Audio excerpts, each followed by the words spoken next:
back, ladies and gentlemen, here to the $300 minimum 44 variant taking place, of course, here on January 9th. We're hopping into our current semifinal matchup between Zodiac and GoneGaming.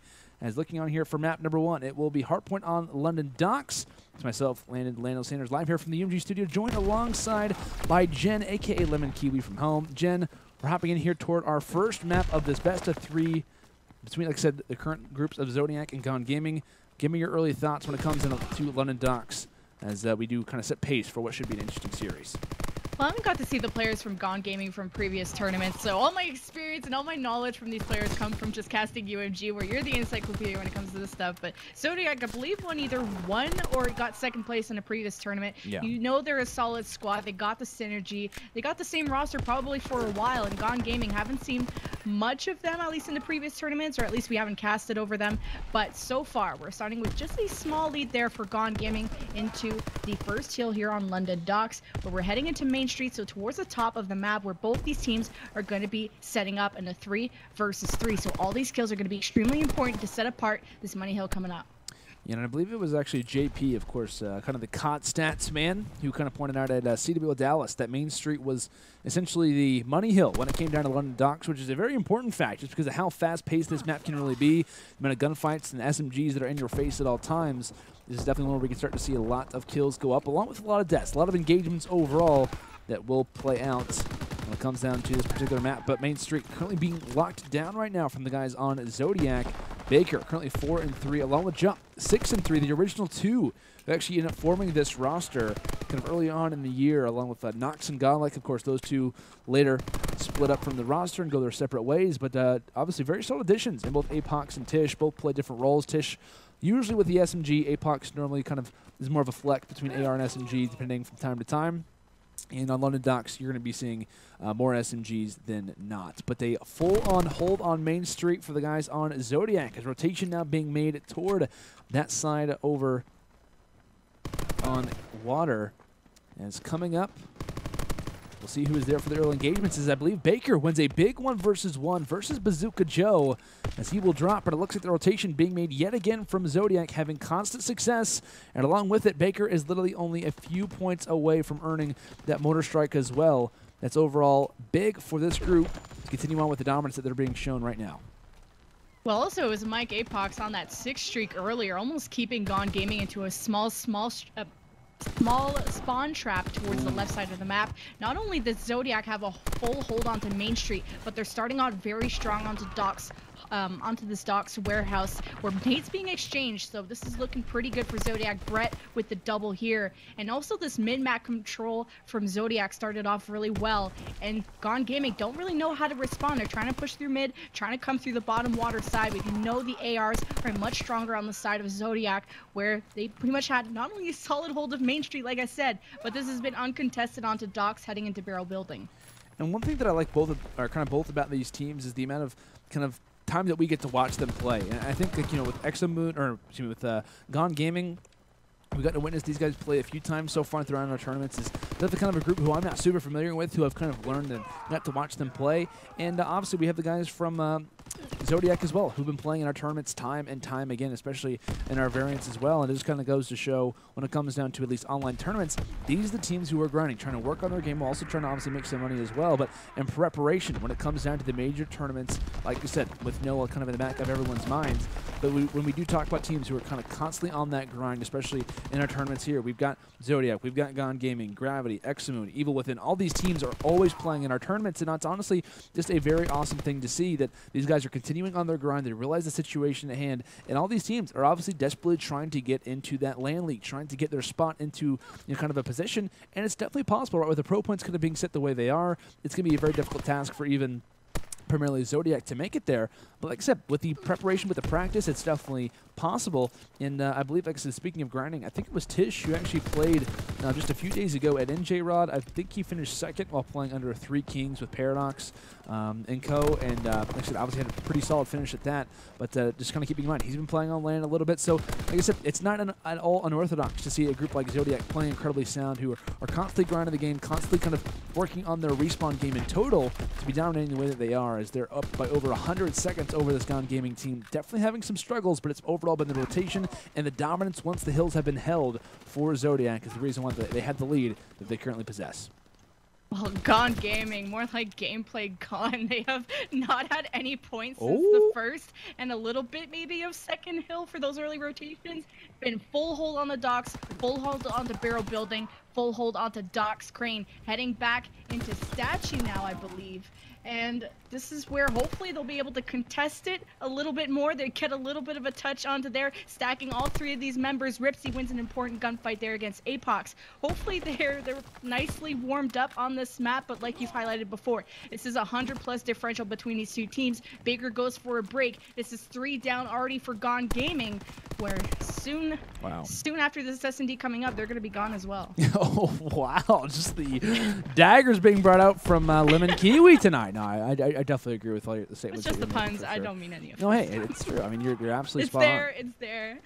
And you have to obviously devour on any puns that you can make. Us casters love those little points of obviously emphasis that we can obviously try and bring up on. But still, as far as this map is obviously considered so far, Jen, I mean, it really has been dominance that's being shown from this team and of Zodiac, of course. And like I said, with the overall kill totals, of course, you can kind of see in the top right, 19 and 13 for Apox, 19 and 12 for Jump. While Tisch isn't necessarily positive, you have Baker who's 17 and 13. I mean, Jump, of course, who's the kind of highlight player at this current moment, playing the way that he is, and also getting a lot of time in the hard point. I mean, generally, this team, from what we've been able to watch, there isn't really a highlight person. Like, there isn't one person where I look at Zodiac and say, okay, well, it's Tisch who needs to go off, or it's Apox who's going to go off. A lot of the time, it's the entire team unit, which I really like when it comes down to a group like this, is that, while it is nice to have a kind of like a player who can be that all-star from time to time, I always talk about when it comes into Call of Duty, consistency most of the time is key when it comes into specific rosters, and this team definitely kind of possesses that, as you see them kind of all as a group playing very sound, and obviously having the lead that they do. Let's talk about that grinding. It's definitely there, and like I said, they're not missing a beat. Well, that was BazookaJoe from the side of GoneGaming. Got a triple to try and retake Main Street, but didn't have the teammates to follow up, and Zodiac coming through mid-map to go for the flank completely shut down any potential GoneGaming had. So a few seconds being earned on Statue, a few seconds being earned on the Main Street, just like in the last rotation. But now we're heading into the next hill here of Doc's Warehouse. Streaks being reined in from the side of Zodiac, and not only getting a kill, now knows the rotation coming in from GoneGaming, and this is absolute dominance. But GoneGaming finally step onto Doc's Warehouse. This will be their first couple points onto that hill, but here comes the flood here from Zodiac. You will see how GoneGaming can try and hold on to a hill. Doc's Warehouse would be the one to try and find it on, but kills like that, Jump finding a kill there where he really shouldn't be, is the reason why the game is currently in the upswing that it is the streaks are starting to come down. Of course, for those who aren't really fully aware of it, you can actually hop out of your glide bomb while it's in mid-flight. For those who aren't super aware, I know that was a thing that was recently posted on Reddit and kind of being noted, but you can actually hop out of it. It will still do the damage. It's not as accurate, but it can definitely do some work, and it's a kind of interesting factoid. As Fayte kind of just not looking the right way, unfortunately does get picked off, and well, it will be the last few seconds potentially going the way of GoneGaming. Let's imagine this series is most likely going to be taken out of hand shortly as 3 fall. All 3 different players actually finding kills from Zodiac, as that with less than now 20 seconds from them to close out this match. Streaks coming from the skies, as I believe we're seeing double fighter pilots coming in from both Jump and Baker. Insult to injury, as not having many players alive just to even try to challenge the hard point of this situation. And waiting around the corner after those fighter pilots is Tisch with the SMG, as he's picking up kills on a 5 spree just for good measure to close things out. My word, Tisch, as this will be a 100-point club. Zodiac winning map number 1 here on London Docks in overall dominant fashion, as we get to witness this one again. 3 kills, and then finds the 4th here onto BazookaJoe. Utter dominance from this man. And like I said, it's almost like you have actually 3 streaks taking place, because of course you have the double fighter pilots coming in from Zodiac, and then right around the corner inside a barrel building you have Tisch with that PPSH. Utter destruction being shown from Zodiac in total.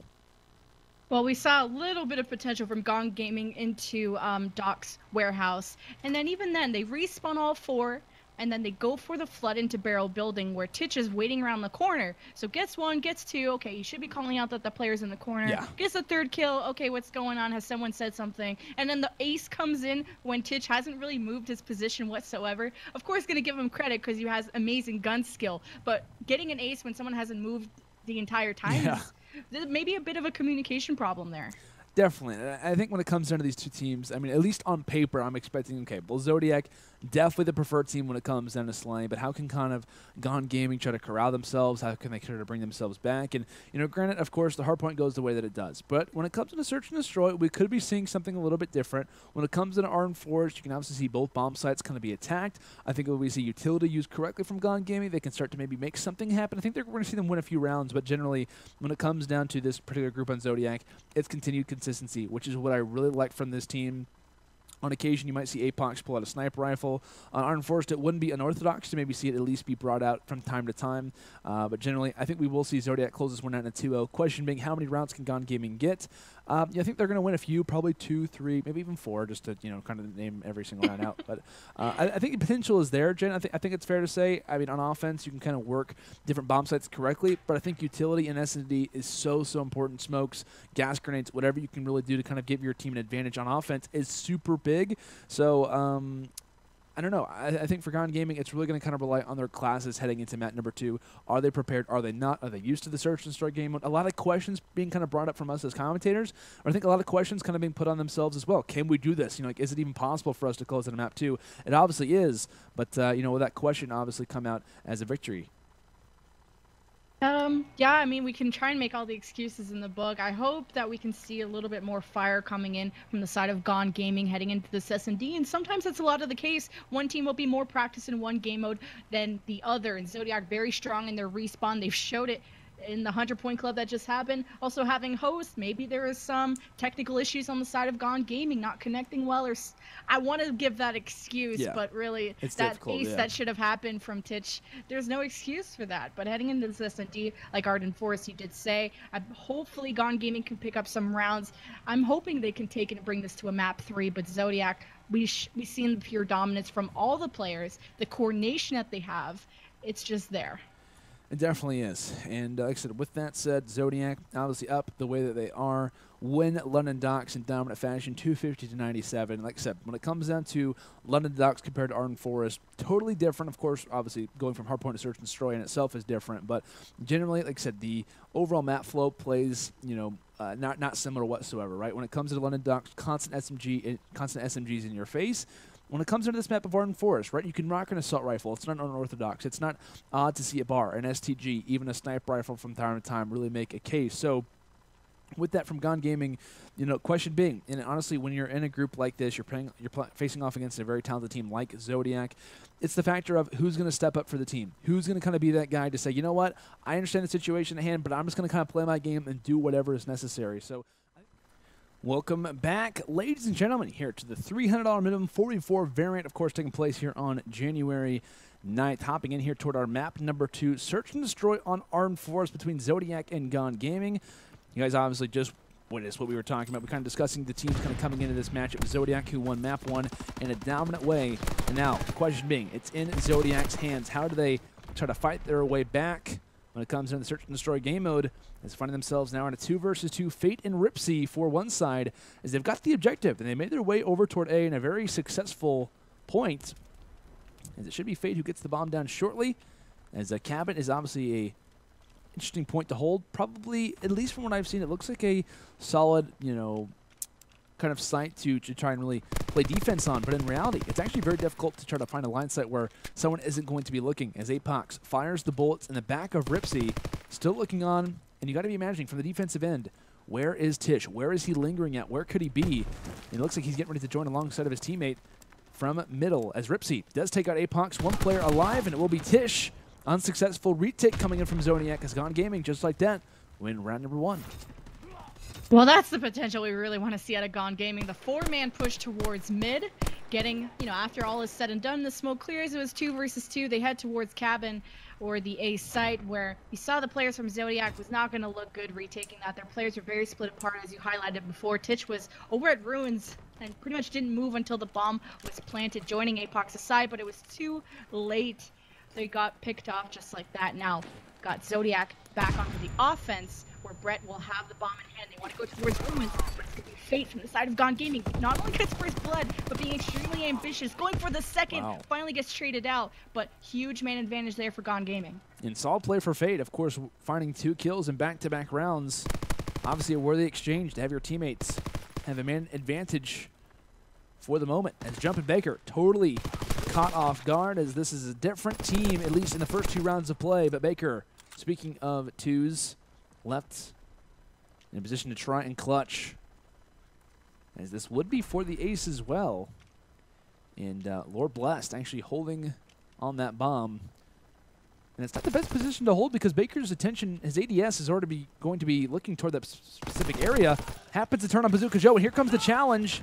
It will work out here from LordBlessed, but something to kind of keep in mind for, you know, search and destroy tournaments, or even if you are a player who likes search and destroy, you know, it's obviously nice to know where the bomb is, especially if it's down, it's not in anyone's hands, you know where the bomb is. But it's probably not the best position to kind of just be sitting on it inside a fire alley like that, just because if you're already thinking about it, where is, you know, that last player's point of view going to be looking at? Well, he's looking for the bomb. He's trying to find out where that bomb could be, so of course he can try to progress the round, get some scores, whatever it may be. So with that, obviously it obviously lingers out to a kind of 1 versus 1, where we do see the guys from GoneGaming close it out. But regardless, a little bit too close for comfort, but now looking on offense, one that they just won a round prior, where they were able to work that bomb over to the A site. Smokes out, actually kind of at a delayed rate. They actually toss a smoke, I believe, inside of you twice, and then one obviously toward cabin again. So interesting plays, but this time on offense, not looking to work out nearly as well here, Jen, as the Zodiac do fire back on this defensive round with hardly dropping any members whatsoever, and Baker still being involved in that kill feed.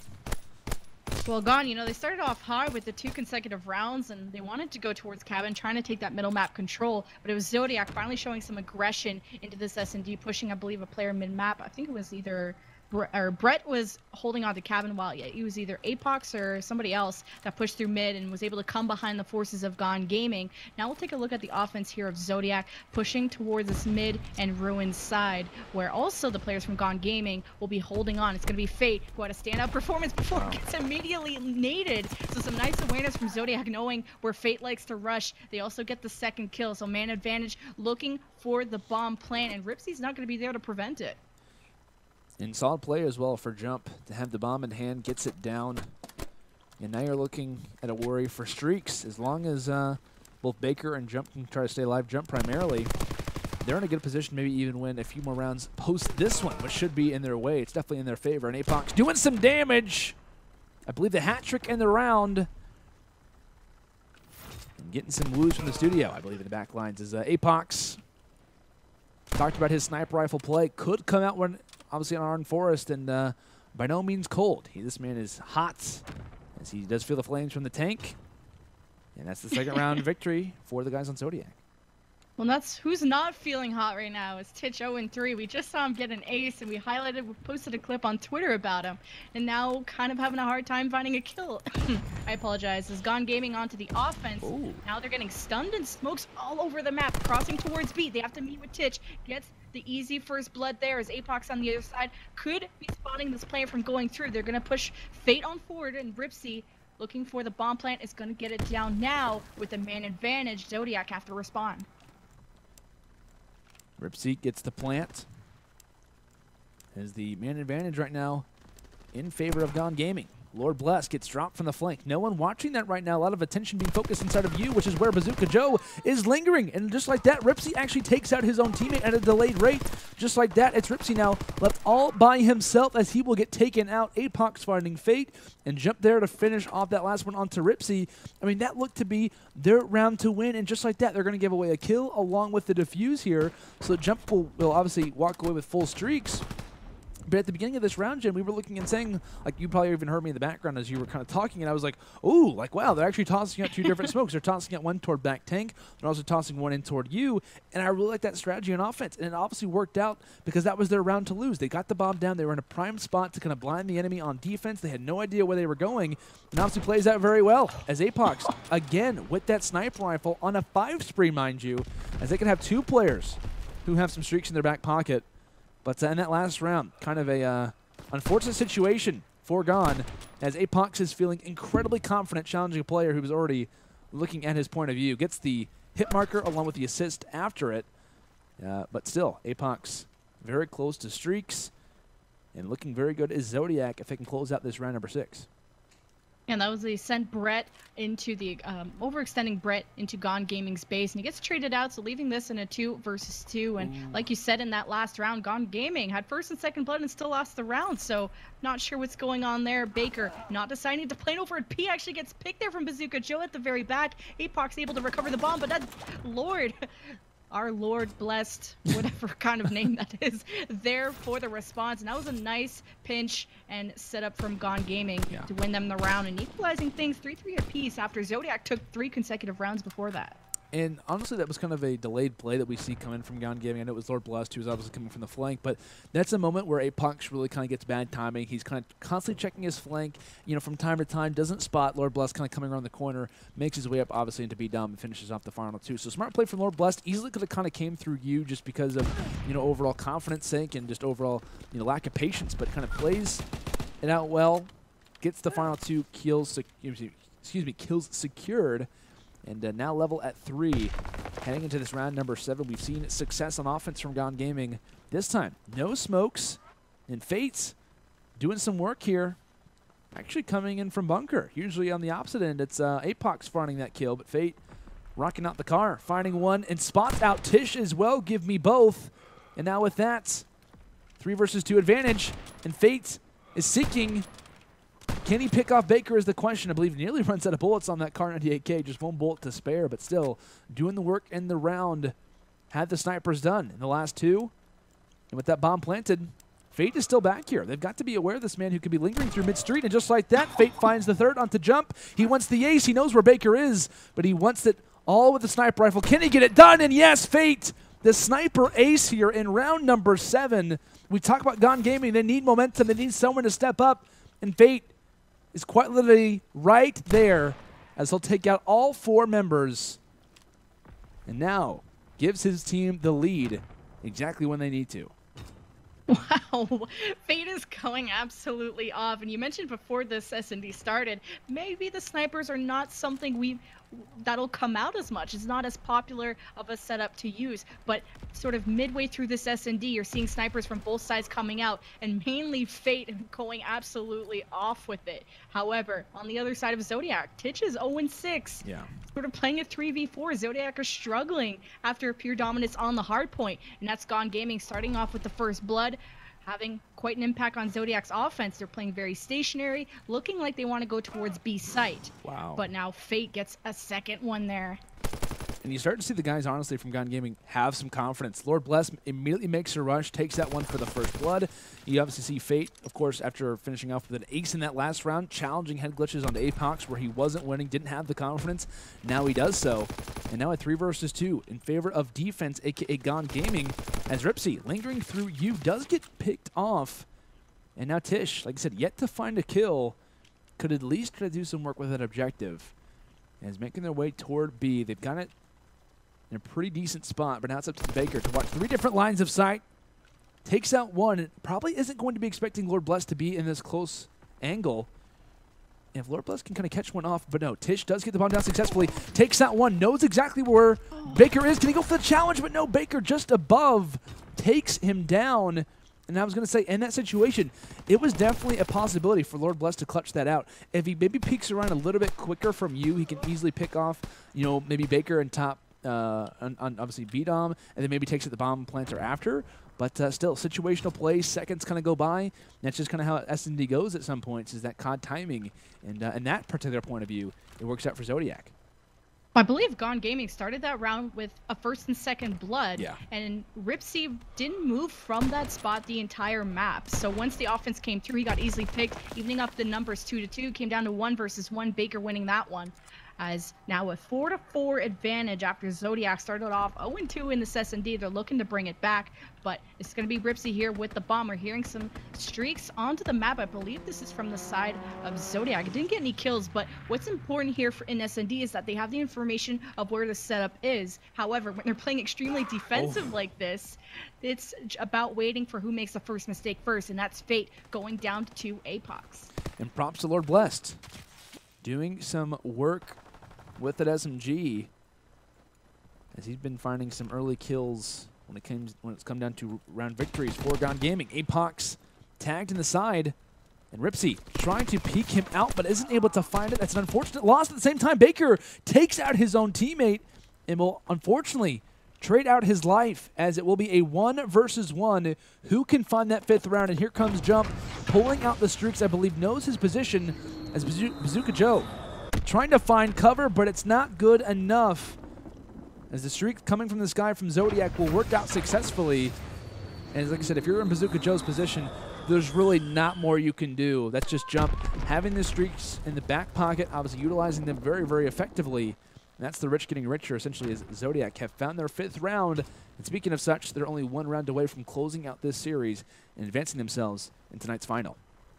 That was a smart investment also of the streaks in a 1v1. Sometimes you might not want to pop it when there's so little players on the map, or you might want to keep it for a map where there's 4 versus 4 to get the initial information in S&D. Nonetheless, he gets the kill, as we'll be switching through players on Zodiac who are rushing all the way through mid-map. You see how far Brett is at the top of the map, looking to converge onto A. First blood already in favor of Zodiac. 1 round away. Can Brett get the 2nd kill on the Ripsy? And he does. Heading towards A. Blessed will be the only one in his way, but Lord answers back, not literally, but in a 2 versus 1. Apox will recover the bomb, and now it's up to BazookaJoe to keep the series alive here for GoneGaming. Series on the shoulders of BazookaJoe.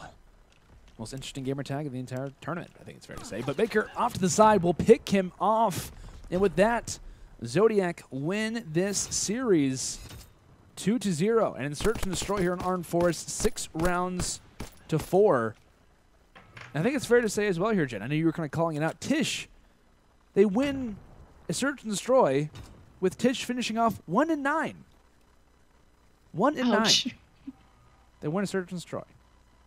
I don't know about you, but that's, at least to me, a little bit of insulting, I think, on different levels. To have a player literally go that negative and to still win the game is just pretty unfortunate. I think it's fair to say if you are the guys on GoneGaming. But still, Fayte finishes off 10-8 after a insane sniper race that we obviously witnessed from him coming in one of the offensive rounds. And one thing that I really want to target throughout this Arden Forest was certain moments where GoneGaming started to kind of get that momentum. Like I said, in the first offensive round, we see some good plays from them. They kind of toss up the smokes, play it well. They start to get some kind of, at least from the beginning of Search and Destroy, they were playing pretty strong. We knew this was a different GoneGaming team. Like, we knew once we started to watch a few rounds of Search and Destroy start to tick away that, hey, this is a different team. This is a group who feels a lot more confident when it comes down to this game, which is personally what I was kind of thinking of.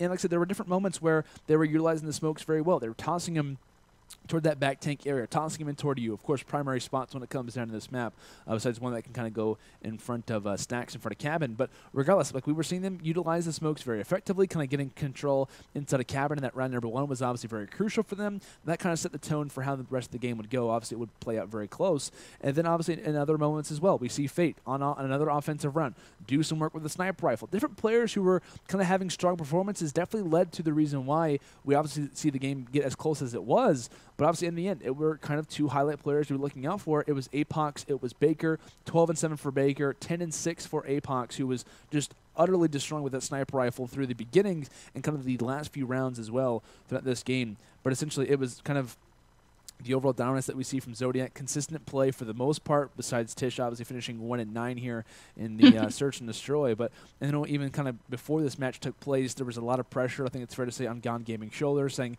well, they just obviously got dominated in the last hard point. How are they going to do when it comes into Search and Destroy? They obviously performed decently well, but in the end, when you obviously have a big loss like that in the back of your minds, it's kind of hard to wipe that one off, kind of wipe it away. And Zodiac, regardless of how close map number 2 played out, they win this one in a hot 2-0 and now advance to the finals.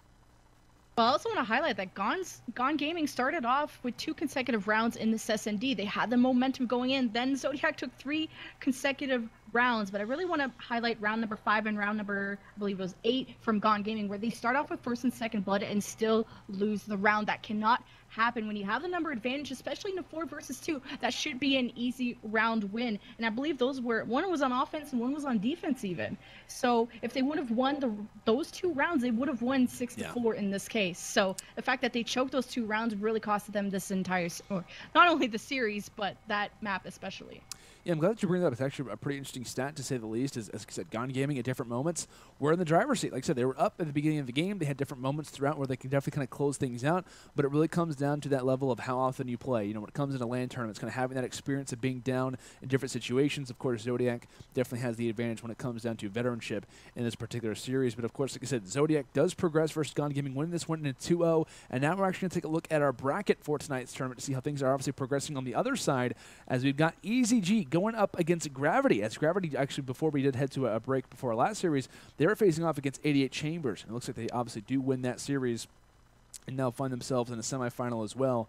Obviously, we'll be trying to give word to you guys, and obviously we'll have that graphic updated for you as the commercial will obviously progress and whatnot. But still, very curious to see how that fight does go down. And I know, based off of our thoughts, Jen, I know we haven't really been able to see whether this match has kind of gone on, what the current landscape of the tournament is set at for this particular two. But what are your thoughts on EZG versus Gravity? I know we've been able to watch both those teams kind of compete, and I want to know, who do you think meets up with Zodiac here in the final for tonight?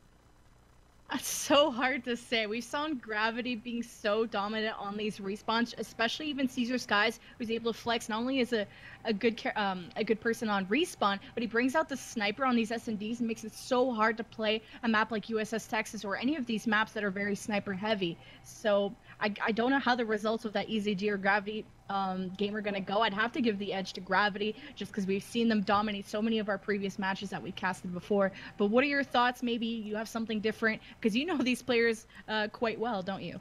I mean, to a point, I think it's fair to say like we were able to. You're like the encyclopedia. No, not true. That's not true. there is obviously a wiki that exists where I get all my information from, of course. But still, like I said, okay, EZG, EZG, Gravity. Obviously, very talented teams in their own right. I think based off of what the, I believe we actually can take a look at the maps in total because they're going to be facing off against the exact same maps that we're witnessing here in the semifinals. They're London Docks, Arden Forest, and Arden Forest, I believe, is what they're going to be competing in. So London Docks, I mean, that was a CTF that we saw EZG dominate on when it came down to their last series versus Lethal Gaming. Of course, like I said, it was CTF. This series, it's obviously Hardpoint. But I think that's definitely one where we absolutely have to favor EZG when it comes down to those sub fights. But if we know anything about Skies, if we know anything about especially Animal, how well they can kind of duel in those SMG fights as well, that's a very interesting one to kind of call out. Based on, I want to say overall, the landscape of the series, I think based off of Search and Destroy, et cetera, I'm favoring the guys on Gravity. I think they do and will meet up against the guys on Zodiac here in the finals, but I think it will be kind of closely contested, and I think based off that first map, depending on how EZG did, or whatever it may be, or is doing right now, I think that they can definitely kind of make the series go toward that map number 3, but I think map number 1 is going to play very huge when it comes down to the overall landscape of the series, because that is one where we've seen EZG really thrive on in the past. Tell me I'm